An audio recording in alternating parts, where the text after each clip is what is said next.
여러분, 만약 내일 세상이 끝난다고 하면 믿으시겠습니까? 성경에는 정말로 세상이 한번 완전히 멸망한 사건이 기록되어 있습니다.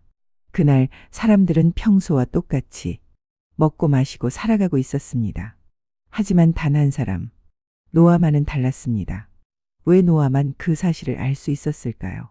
그리고 하나님은 왜 세상을 물로 심판하셔야 했을까요? 오늘은 노아의 방주 이야기 속에 숨겨진 우리가 몰랐던 진짜 이유를 천천히 살펴보겠습니다. 사랑하는 성도 여러분, 오늘 하루도 잘 보내셨습니까? 이 시간 말씀을 들으러 오신 여러분을 진심으로 축복합니다. 먼저 여러분을 위해 짧은 기도를 드리겠습니다. 하나님 아버지, 오늘도 각자의 자리에서 애쓰며 살아온 주님의 자녀들을 기억하여 주옵소서. 지친 몸과 마음을 주님의 손으로 어루만져 주시고 이 밤 주님의 평안으로 가득 채워 주옵소서. 잠자리에 들 때 마음이 편안하게 하시고 내일 아침에는 건강과 새 힘을 주셔서 다시 일어나게 하옵소서. 예수님의 이름으로 기도합니다. 아멘. 매일 밤 이런 축복의 말씀을 함께 나누고 싶으시다면 구독과 좋아요를 눌러주세요. 오늘 이 영상이 은혜가 되셨다면 다른 분들과 공유로 함께 해주시고 댓글에 아멘이라고 남겨주시면 여러분의 기도가 하늘에 상달됩니다. 자, 이제 편안하게 앉으시거나 누우셔서 오늘 밤 이야기에 귀를 기울여 주세요. 오늘 밤은 창세기 6장부터 9장까지 노아의 방주 이야기를 함께 나눕니다. 많은 분들이 어릴 때부터 들어온 이야기이지만 오늘 밤은 그 안에 담긴 더 깊은 의미들을 함께 살펴보겠습니다. 왜 하나님이 세상을 심판하셨는지, 노아가 어떤 사람이었는지, 방주가 우리에게 무엇을 말하는지 편안하게 들어주시기 바랍니다. 노아의 이야기를 이해하려면 먼저 그 시대가 어떤 시대였는지 알아야 합니다. 창세기 4장에서 가인이 아벨을 죽였습니다. 라멕은 자기 폭력을 오히려 자랑했습니다. 그렇게 세대를 거듭하면서 죄가 깊어지고 깊어졌습니다. 노아의 시대에 이르렀을 때 세상이 어떻게 되었는지 창세기 6장이 이렇게 말합니다. 여호와께서 사람의 죄악이 세상에 가득함과 그의 마음으로 생각하는 모든 계획이 항상 악할 뿐임을 보시고 항상이라는 단어를 주목하십시오. 가끔 악한 것이 아닙니다. 언제나 모든 생각이 악했다는 겁니다. 그리고 성경은 또 이렇게 말합니다. 그때의 온 땅이 하나님 앞에 부패하여 포악함이 땅에 가득한지라. 포악함이라는 단어를 히브리어로 하마스라고 합니다. 폭력, 억압, 부당한 행위를 뜻합니다. 단순히 나쁜 생각의 수준이 아니었습니다. 폭력이 일상이 된 세상이었습니다. 약한 자를 억누르고 불의가 넘쳐나고 하나님을 두려워하는 마음이 완전히 사라진 세상이었습니다. 죄는 그냥 두면 이렇게 됩니다. 처음에는 작은 불씨 같지만 세대를 거듭하면서 점점 커져 걷잡을 수 없게 됩니다. 가인의 분노가 라멕의 폭력이 되고 라멕의 폭력이 온 세상에 포악함이 된 겁니다. 그때 성경이 놀라운 표현을 씁니다. 땅 위에 사람 지으셨음을 한탄하사 마음에 근심하시고 하나님이 근심하셨습니다. 하나님이 한탄하셨습니다. 전능하신 하나님이 마음에 근심하신다는 것. 이것이 얼마나 깊은 표현인지 모릅니다. 하나님이 사람을 만드신 것은 사랑 때문이었습니다. 에덴 동산에서 매일 저녁 함께 거니셨던 그 아름다운 모습. 그런데 그 사람들이 이렇게 변해버린 겁니다. 자기가 사랑해서 만든 존재가 이렇게 되어버리는 것을 보시는 하나님의 마음이 근심하셨다는 겁니다. 우리도 비슷한 경험을 해보셨을 겁니다. 정말 사랑하는 사람이 나쁜 길로 가는 것을 볼 때 얼마나 마음이 아픈지. 하나님이 바로 그런 마음이셨습니다. 많은 분들이 이런 질문을 하십니다. 하나님이 사랑이시라면 왜 심판하셨을까요? 하지만 오히려 사랑하시기 때문에 오래 기다리셨습니다. 무두셀라라는 사람을 기억하십니까? 에녹의 아들로 969년을 산 사람입니다. 무두셀라라는 이름의 뜻이 그가 죽으면 심판이 온다는 것입니다. 그 무두셀라가 거의 1000년을 살았습니다. 하나님이 1000년을 기다리신 겁니다. 돌아오는 사람이 없었습니다. 그 오랜 기다림 끝에 하나님이 결단을 내리신 겁니다. 하나님이 심판을 결정하셨습니다. 그런데 성경이 바로 이어서 이렇게 말합니다. 그러나 노아는 여호와께 은혜를 입었더라. 그러나 세상 모든 사람이 악할 때 노아는 달랐습니다. 성경이 노아를 이렇게 설명합니다. 노아는 의인이여 당대의 완전한 자라. 그는 하나님과 동행하였더라. 세 가지를 말씀합니다. 의인이여 완전한 자여 하나님과 동행한 자. 의인이라는 것은 하나님 앞에 올바르게 산 사람이라는 뜻입니다. 완전한 자라는 것은 흠이 없다는 것이 아니라 한 방향을 향해 온전하게 걸어갔다는 뜻입니다.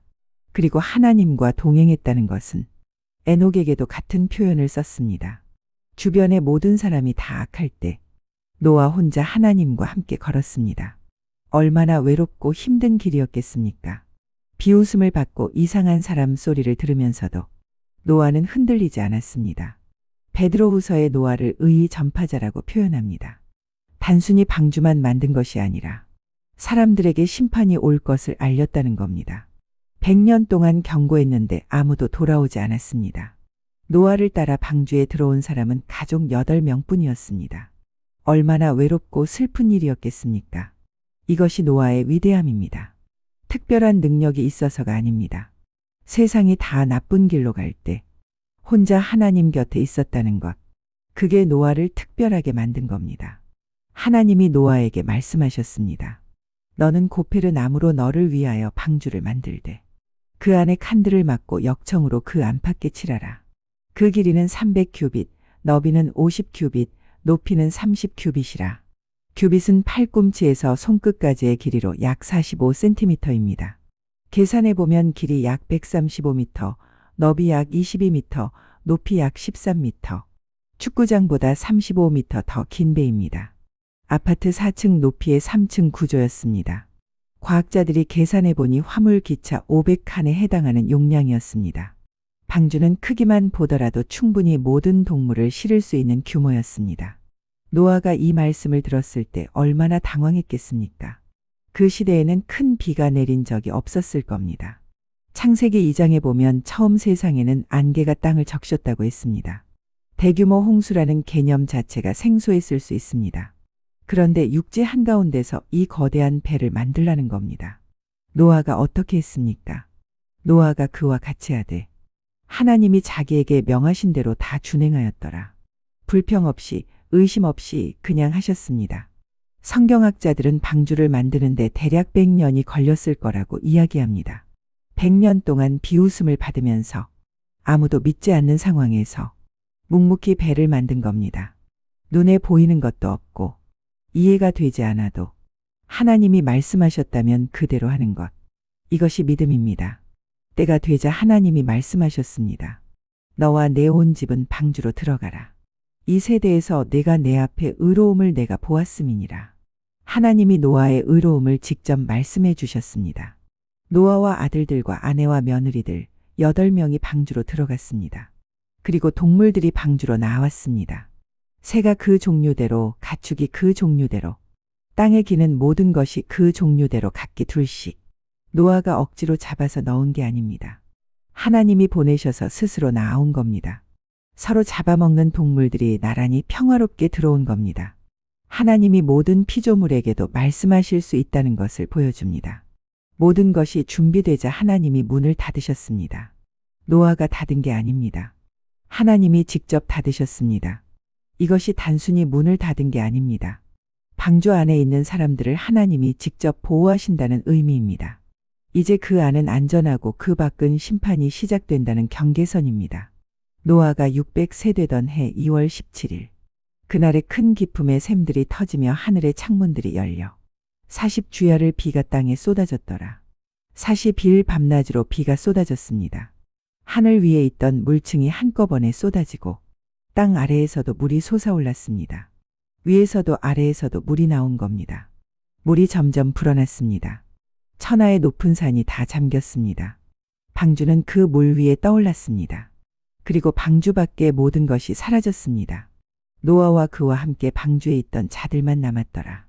방주 안에서 노아 가족들은 어떤 시간을 보냈을까요? 어두운 방주 안, 동물들의 소리, 끊임없는 빗소리, 언제 끝날지 알 수 없는 기다림. 하지만 40일이 지난 후에도 끝이 아니었습니다. 물이 완전히 마르기까지 방주 안에서 1년이 넘는 시간을 보냈습니다. 1년입니다. 그 좁은 방주 안에서 동물들과 함께 어둠 속에서 기다리는 그 시간. 하지만 하나님이 닫아주신 문 안에서 믿음으로 버텼습니다. 그때 성경이 감동적인 말씀을 합니다. 하나님이 노아와 그와 함께 방주에 있는 모든 들짐승과 가축을 기억하사 하나님이 바람을 땅 위에 불게 하심에 물이 줄어들었더라. 하나님이 기억하셨습니다. 이 말씀이 얼마나 큰 위로가 되는지 모릅니다. 어두운 방주 안에서 1년이 넘도록 기다리는 노아를 하나님은 내내 기억하고 계셨습니다. 잊으신 것이 아닙니다. 때가 되어 행동하신 겁니다. 우리의 기도도 그렇습니다. 오랫동안 응답이 없는 것 같아도 하나님은 기억하고 계십니다. 때가 되면 바람을 불게 하십니다. 방주는 아라랏 산에 머물렀습니다. 물이 점점 빠졌습니다. 노아가 까마귀를 내보냈습니다. 까마귀는 죽은 것을 먹는 새라 홍수로 죽은 것들을 먹으며 돌아오지 않았습니다. 그 다음에 비둘기를 내보냈습니다. 비둘기는 살아있는 식물을 먹는 새라 발 붙일 곳을 찾지 못하고 돌아왔습니다. 7일 후 다시 비둘기를 내보냈더니 신선한 올리브 잎을 물고 돌아왔습니다. 땅이 드러나기 시작한 겁니다. 그 올리브 잎, 1년 넘는 어둠 끝에 찾아온 희망의 신호. 노아가 그 잎을 받아들었을 때 얼마나 눈물이 났겠습니까? 또 7일 후 비둘기를 내보냈더니 돌아오지 않았습니다. 발 붙일 곳이 충분히 생긴 겁니다. 드디어 새 세상이 열리기 시작한 겁니다. 드디어 하나님이 말씀하셨습니다. 너는 내 아내와 내 아들들과 내 며느리들과 함께 방주에서 나오고 너와 함께 한 모든 혈육 있는 생물 곧 새와 가축과 땅에 기는 모든 것을 다 이끌어내라. 이것들이 땅에서 생육하고 땅에서 번성하리라. 나오라고 하셨습니다. 방주에서 나온 첫 순간을 상상해 보십시오. 1년이 넘는 시간을 방주 안에 있다가 처음으로 신선한 공기를 마시고 파란 하늘을 보고 땅을 밟는 그 감격. 그때 노아가 가장 먼저 한 일이 있습니다. 노아가 여호와께 제단을 쌓고 모든 정결한 짐승과 모든 정결한 새 중에서 제물을 취하여 번제로 제단에 드렸더니 방주에서 나오자마자 제단부터 쌓았습니다. 집을 짓거나 먹을 것을 구하거나 새 땅을 탐험하기 전에 먼저 감사의 예배를 드렸습니다. 이것이 노아의 우선순위였습니다. 하나님이 먼저였습니다. 그리고 하나님이 그 향기를 받으시고 말씀하셨습니다. 내가 다시는 사람으로 말미암아 땅을 저주하지 아니하리니. 노아의 진심 어린 감사가 하나님께 닿은 겁니다. 그리고 하나님이 노아에게 공식적인 언약을 세우셨습니다. 내가 너희와 내 언약을 세우리니 다시는 모든 생물을 홍수로 멸하지 아니할 것이라. 땅을 침몰할 홍수가 다시 있지 아니하리라. 다시는 이런 방식으로 심판하지 않겠다는 약속입니다. 그리고 그 약속의 표징으로 무지개를 주셨습니다. 내가 내 무지개를 구름 속에 두었나니 이것이 나와 세상 사이의 언약의 증거니라. 무지개가 구름 속에 나타나면 내가 나와 너희 사이에 내 언약을 기억하리니 다시는 물이 모든 육체를 멸하는 홍수가 되지 아니할지라. 무지개를 볼 때 하나님이 기억하신다고 하셨습니다. 우리가 무지개를 보고 하나님을 기억하는 것만이 아니라 하나님이 무지개를 보시고 우리를 기억하신다는 겁니다. 혹시 비온 후에 무지개를 보신 적이 있으십니까? 그 무지개가 단순한 자연현상이 아닙니다. 하나님이 우리에게 주신 약속의 사인입니다. 내가 여기 있다. 내가 기억하고 있다. 내가 약속을 지킨다. 무지개의 히브리어는 케세트, 활이라는 뜻이기도 합니다. 전쟁에서 적을 향해 쏘는 활이 아니라 하늘을 향해 올라간 활. 하나님이 무기를 내려놓으셨다는 상징이라는 해석이 있습니다. 이 언약에는 조건이 없습니다. 내가 이렇게 하면 내가 이렇게 하겠다는 게 아닙니다. 하나님이 일방적으로 먼저 약속하신 겁니다. 이것이 하나님의 은혜입니다. 노아의 방주 이야기는 단순한 옛날 이야기가 아닙니다. 예수님이 이 이야기를 직접 인용하셨습니다. 마태복음 24장에서 예수님이 말씀하셨습니다.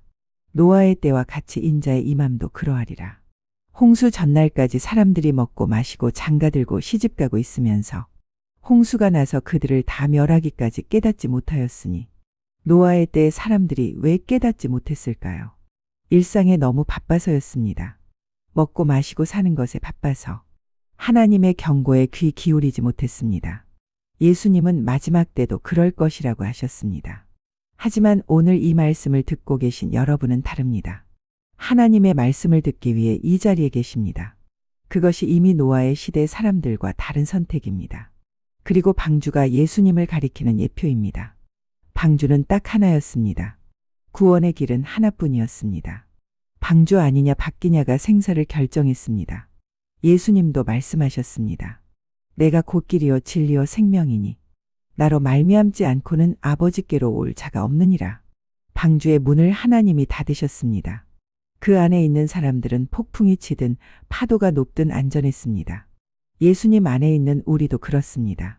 오늘 이야기에서 잘 알려지지 않은 것들을 나눠드리겠습니다. 첫 번째입니다. 노아가 방주 안에 있던 기간입니다. 많은 분들이 40일로 알고 계시는데 실제로 방주 안에 있었던 기간은 371, 약 1년 열흘이었습니다. 비가 40일 왔고 물이 150일 땅을 덮었고 완전히 마르기까지 오랜 시간이 걸렸습니다. 두 번째입니다. 전 세계 200여 개의 민족의 신화의 홍수 이야기가 있습니다. 메소포타미아 길가메시 서사시, 중국 홍수 전설, 그리스 데우칼리온 신화. 이것은 실제로 전 세계적인 홍수가 있었다는 것을 강하게 시사합니다. 노아로부터 시작된 인류가 온 세상으로 퍼지면서 그 기억을 각 민족의 전설로 간직한 것입니다. 세 번째입니다. 방주에 동물이 다 들어갈 수 있느냐는 질문입니다. 성경학자들이 계산하니 방주에 들어가야 할 동물의 종류는 척추동물 기준으로 약 2만 종 정도입니다. 방주의 크기로 충분히 가능합니다. 그리고 모든 품종이 다 필요한 것이 아닙니다. 개의 조상이 되는 한 쌍만 있으면 나중에 다양한 품종이 나올 수 있습니다. 하나님이 세밀하게 계획하신 겁니다. 네 번째입니다. 홍수 이후에 세상이 달라진 것들이 있습니다. 수명이 줄어들기 시작했습니다. 홍수 이전에는 900년 넘게 살았지만 홍수 이후에는 점점 줄어들었습니다. 하늘 위의 물층이 홍수로 사라지면서 환경이 변했기 때문이라는 이야기가 있습니다. 또한 홍수 이후에 하나님이 동물을 먹을 수 있게 허락하셨습니다. 홍수 이전에는 채소와 열매만 먹도록 하셨는데 이후에는 동물도 먹을 수 있게 하신 겁니다. 오늘 창세기 6장부터 9장까지 함께 걸으면서 우리가 마음에 담아갈 것들을 정리해 보겠습니다. 첫 번째입니다. 세상이 어두울 때 하나님과 동행하는 한 사람이 세상을 바꿉니다. 노아 한 사람 때문에 인류의 역사가 이어졌습니다. 그 인류 중에서 예수님이 오셨습니다. 하나님 곁에 있는 한 사람의 힘이 얼마나 큰지 모릅니다. 오늘 밤 이 말씀을 듣고 계신 여러분도 그런 한 사람입니다. 두 번째입니다. 믿음은 보이지 않아도 계속 걸어가는 것입니다. 노아는 100년 동안 아무것도 보이지 않는 상황에서 하나님의 말씀을 붙들고 방주를 만들었습니다. 우리 삶에도 오랫동안 아무것도 보이지 않는 시간이 있습니다. 기도해도 응답이 없는 것 같은 시간. 그때 포기하지 않고 계속 걸어가는 것이 믿음입니다. 세 번째입니다. 하나님은 우리를 기억하십니다. 방주 안에서 1년이 넘도록 기다릴 때 하나님은 노아를 기억하고 계셨습니다. 우리가 어두운 시간을 지날 때도 하나님은 기억하십니다. 때가 되면 바람을 불게 하시고 물을 거치게 하실 것입니다. 네 번째입니다. 감사는 먼저 예배로 표현하는 것입니다. 노아가 방주에서 나오자마자 제단을 쌓았습니다. 다른 무엇보다 먼저 하나님께 감사를 드렸습니다. 좋은 일이 있을 때, 어려움을 이겨냈을 때, 먼저 하나님께 감사하는 것이 노아에게서 배울 수 있는 삶의 태도입니다. 다섯 번째입니다. 하나님은 약속을 지키시는 분입니다. 무지개 언약은 지금도 유효합니다. 비 온 후에 무지개가 뜰 때마다 그 약속이 이어지고 있습니다. 하나님이 우리에게 하신 모든 약속도 반드시 이루십니다. 내가 세상 끝날까지 너희와 함께 있으리라는 약속도 마찬가지입니다. 오늘 밤 창세기 6장부터 9장까지 함께 걸어왔습니다. 세상이 악으로 가득 찼을 때 하나님이 근심하셨고 그래도 하나님과 동행한 노아 한 사람을 찾으셨습니다. 그 한 사람 때문에 인류의 역사가 이어졌고 그 인류 중에서 예수님이 오셔서 우리를 구원하셨습니다. 노아의 이야기는 수천 년 전 이야기이지만 오늘 우리의 이야기이기도 합니다. 세상이 어떻게 돌아가든 하나님 쪽을 바라보는 것, 비웃음을 받아도 하나님의 말씀을 붙드는 것, 긴 기다림 속에서도 하나님이 기억하신다는 것을 믿는 것, 좋은 일이 있을 때 먼저 감사의 예배를 드리는 것, 무지개를 볼 때 하나님의 약속을 기억하는 것, 이것이 오늘 노아의 이야기가 우리에게 주는 선물입니다. 하나님이 오늘 밤도 여러분을 기억하고 계십니다. 여러분의 이름을 알고 계십니다. 여러분의 상황을 보고 계십니다. 그 하나님 안에서 오늘 밤도 편안하게 쉬시기 바랍니다. 오늘 밤도 주님의 평안이 여러분의 마음과 가정에 가득하시기를 축복합니다. 은혜가 되셨다면 구독과 좋아요로 함께 해주세요. 댓글에 아멘이라고 남겨주시면 함께 기도하겠습니다. 다음 시간에는 창세기 11장 바벨탑 이야기를 함께 나눌 것입니다. 온 인류가 어떻게 흩어지게 되었는지 그 놀라운 이야기를 기대하고 기다려 주십시오. 편안한 밤 되시기 바랍니다. 오늘 이야기를 마치기 전에 몇 가지 더 묵상해 보겠습니다. 노아가 방주를 만드는 100년 동안 수없이 많은 어려움이 있었을 겁니다. 재료가 부족했을 수도 있고 날씨가 힘들었을 수도 있고 몸이 아픈 날도 있었을 겁니다. 가족들이 지칠 때도 있었을 겁니다. 아내가 이제 그만하자고 했을 수도 있습니다. 아들들이 의심했을 수도 있습니다. 하지만 노아는 묵묵히 계속했습니다. 이것이 우리에게 주는 교훈이 있습니다. 믿음은 기분이 좋을 때만 하는 것이 아닙니다. 이해가 될 때만 하는 것이 아닙니다. 주변이 응원해 줄 때만 하는 것이 아닙니다. 비웃음을 받아도 아무도 알아주지 않아도 기분이 내키지 않아도 하나님의 말씀이기 때문에 계속하는 것. 그것이 노아의 믿음이었습니다. 우리 삶에서도 그런 것들이 있습니다. 매일 기도하는 것, 매일 말씀을 읽는 것, 교회를 섬기는 것, 이웃을 돌보는 것. 거창하게 시작했다가 며칠 만에 그만두는 게 아니라 오랫동안 꾸준히 계속하는 것. 그것이 노아처럼 방주를 만드는 것입니다. 방주는 하루아침에 만들어지지 않았습니다. 믿음의 삶도 하루아침에 완성되지 않습니다. 매일 조금씩 100년 동안 쌓아가는 겁니다. 노아가 방주에서 나왔을 때를 다시 생각해 봅시다. 1년이 넘는 기간을 어두운 방주 안에서 보냈습니다. 밖의 세상이 어떻게 됐는지 알 수 없었습니다. 언제 끝날지도 몰랐습니다. 그때 노아가 할 수 있었던 것은 하나뿐이었습니다. 하나님을 신뢰하는 것. 하나님이 기억하고 계실 거라는 것을 믿는 것. 우리도 그런 시간을 살 때가 있습니다. 앞이 보이지 않는 시간. 언제 끝날지 모르는 어둠의 시간. 그때 우리가 할 수 있는 것도 하나입니다. 하나님을 신뢰하는 것. 하나님이 기억하고 계신다는 것을 믿는 것. 방주가 아라랏 산에 안착했습니다. 흔들리는 파도 위에 떠 있다가 단단한 땅에 머문 겁니다.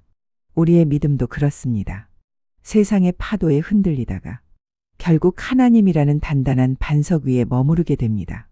오늘 말씀을 기억하며 오늘 밤 창세기 6장부터 9장까지의 이야기를 함께 나눴습니다. 마지막으로 한 가지만 기억해 가시기 바랍니다. 노아의 방주는 딱 하나였습니다. 방주 안에 있는 사람과 밖에 있는 사람. 그 차이가 생사를 결정했습니다. 그런데 방주의 문을 누가 닫으셨습니까?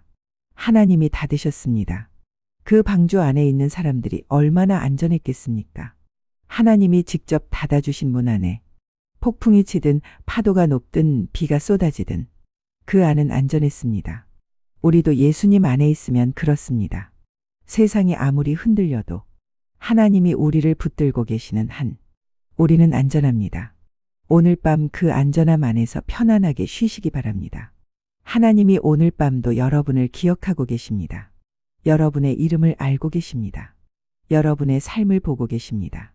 그 하나님 안에서 평안히 쉬시기 바랍니다. 오늘 이야기를 들으시고 나서 다음에 무지개를 보실 때 한번 생각해 보십시오. 저 무지개가 왜 생겼는지, 수천 년 전 노아와 하나님 사이에 맺어진 언약의 표징이라는 것을, 하나님이 그 무지개를 보실 때 우리를 기억하신다는 것을. 무지개는 항상 비 이후에 옵니다. 폭풍이 지나간 후에 보입니다. 어두운 시간이 지나고 나서 나타납니다. 우리 삶의 비와 폭풍도 그렇습니다. 어두운 시간이 지나고 나면 하나님의 약속이 더욱 선명하게 보입니다. 그래서 지금 어두운 시간을 보내고 계신 분들께 말씀드리고 싶습니다. 폭풍 후에 무지개가 옵니다. 하나님의 약속이 그 어둠 뒤에 기다리고 있습니다. 포기하지 마십시오. 하나님이 기억하고 계십니다. 오늘 밤 이 말씀이 여러분의 마음에 따뜻한 위로가 되기를 바랍니다. 노아처럼 하나님과 동행하는 하루하루가 쌓이고 쌓여서 아름다운 믿음의 삶이 됩니다. 그 삶이 우리 자녀들에게, 다음 세대에게 전해집니다. 오늘 밤도 하나님이 여러분과 함께 하십니다. 노아의 이야기는 단순한 옛날 이야기가 아닙니다. 지금 우리에게도 같은 질문을 던지고 있습니다. 우리는 지금 무엇을 믿고 살아가고 있는가? 이 밤 주님의 평안으로 가득 채워 주옵소서. 잠자리에 들 때 마음이 편안하게 하시고 내일 아침에는 건강과 새 힘을 주셔서 다시 일어나게 하옵소서. 예수님의 이름으로 기도합니다. 아멘. 매일 밤 이런 축복의 말씀을 함께 나누고 싶으시다면 구독과 좋아요를 눌러주세요. 오늘 이 영상이 은혜가 되셨다면 다른 분들과 공유로 함께 해주시고 댓글에 아멘이라고 남겨주시면 여러분의 기도가 하늘에 상달됩니다. 오늘 밤도 하나님이 여러분과 함께 하십니다. 평안한 밤 되십시오. 감사합니다. 축복합니다. 사랑합니다.